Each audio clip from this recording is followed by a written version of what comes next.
Ela foi rainha, foi conspiradora e, durante décadas, uma das mulheres mais temidas e poderosas da corte portuguesa, num tempo em que se esperava dela silêncio e obediência.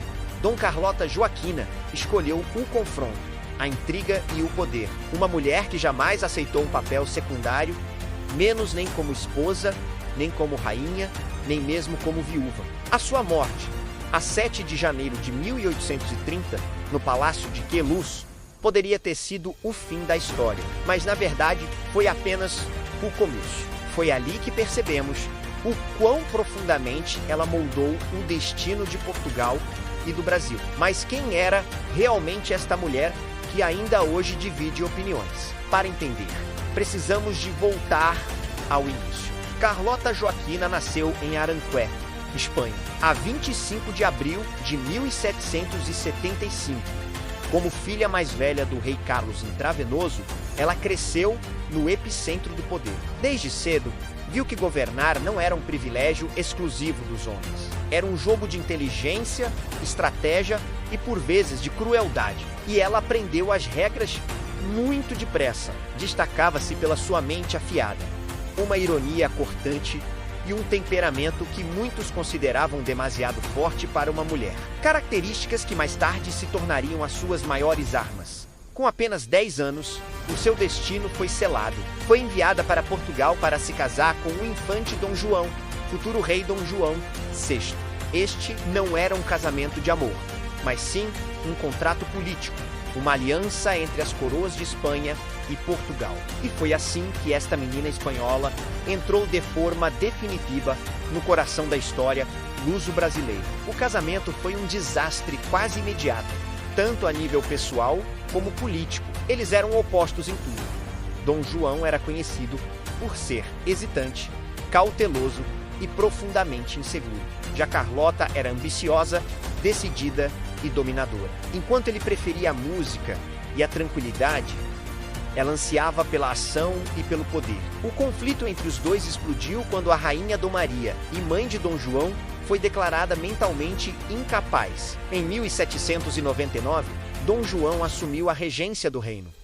E o abismo entre o casal tornou-se público e irreversível. Carlota Joaquina não fazia qualquer esforço para esconder o desprezo que sentia pelo marido. Chegou a ter relações extraconjugais e a conspirar abertamente para o afastar do trono. O ponto de viragem aconteceu em 1805. Carlota foi associada a uma conspiração para declarar Dom João incapaz de governar, o que a colocaria numa posição de poder. O plano falhou. O resultado foi devastador para sua reputação e para sua vida pessoal. O casal separou-se oficialmente, mas se alguém pensava que isto a iria silenciar, estava muito enganado. Carlota Joaquina não se retirou da política. Ela apenas mudou de tática. Em 1807, um novo evento viria a mudar tudo. As tropas de Napoleão Bonaparte invadiram Portugal. A corte, em pânico, tomou uma decisão sem precedentes: fugir para o Brasil. Para Dom João, a colônia americana era um refúgio, um lugar seguro para governar e talvez até uma oportunidade de criar um novo império. Para Carlota Joaquina, era o exílio. Ela desprezava o Brasil, que via como uma terra periférica, longe do verdadeiro centro do poder, que para ela estava na Europa.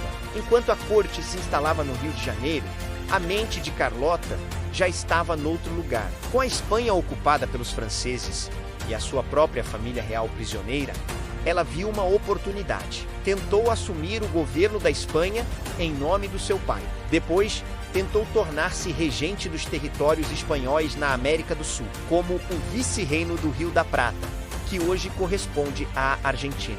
Ela conspirou, negociou e usou todos os seus contactos para tentar criar o seu próprio império. Nenhum destes projetos teve sucesso, mas, mesmo derrotada, ela nunca, jamais abandonou a conspiração. Quando a família real finalmente regressou a Portugal, em 1821, após a Revolução Liberal do Porto, encontrou um país completamente diferente. Uma nova Constituição limitava o poder absoluto do rei. E foi aqui que Carlota Joaquina encontrou a sua nova grande causa: a luta contra o liberalismo. Ela tornou-se a figura central da resistência absolutista. Recusou-se a jurar a Constituição de 1822, um ato de desafio aberto ao novo regime. Transformou a sua residência, o Palácio do Ramalhão, num verdadeiro quartel-general da conspiração. Ali, reunia nobres, militares e clérigos que partilhavam o seu ódio pela Constituição. O seu objetivo era claro: destruir o regime liberal e restaurar o poder absoluto do rei. E para isso, ela tinha um aliado fundamental, o seu filho preferido, Dom Miguel. Juntos, mãe e filho lideraram movimentos como a Vila Francada e a Abrilada. Tentativas de golpe para acabar com o governo constitucional. Durante estes anos, Carlota Joaquina não era apenas temida como rainha, era temida como uma brilhante estratégia política, capaz de mobilizar apoios e de desestabilizar o reino a partir das sombras. Nos seus últimos anos, embora afastada da corte por ordem de Dom João, ela viu o seu grande projeto político triunfar. Após a morte do rei, o seu filho Dom Miguel subiu ao trono como rei absoluto. O liberalismo parecia derrotado.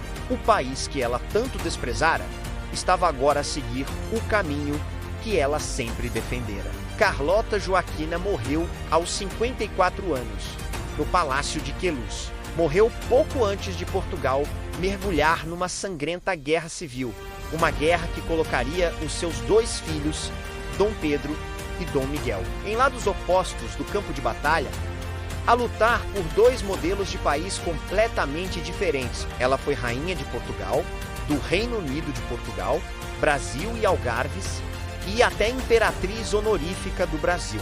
Mas, acima de tudo, Dom Carlota Joaquina foi uma mulher que se recusou a obedecer. Complexa, ambígua, controversa, admirada por uns pela sua inteligência, temida e odiada por outros pela sua ambição desmedida. A história tentou, muitas vezes, reduzi-la a uma caricatura de mulher feia, má e traiçoeira. Mas a verdade é muito mais complexa. Sem a sua inteligência, a sua teimosia e a sua incansável capacidade de conspirar, a história de Portugal e do Brasil, tal como a conhecemos, jamais teria sido a mesma. Obrigado por assistirem. Se gostaram de conhecer a verdadeira história por trás desta figura fascinante, não se esqueçam de deixar um like e de subscrever o canal para mais viagens pela história. Até a próxima!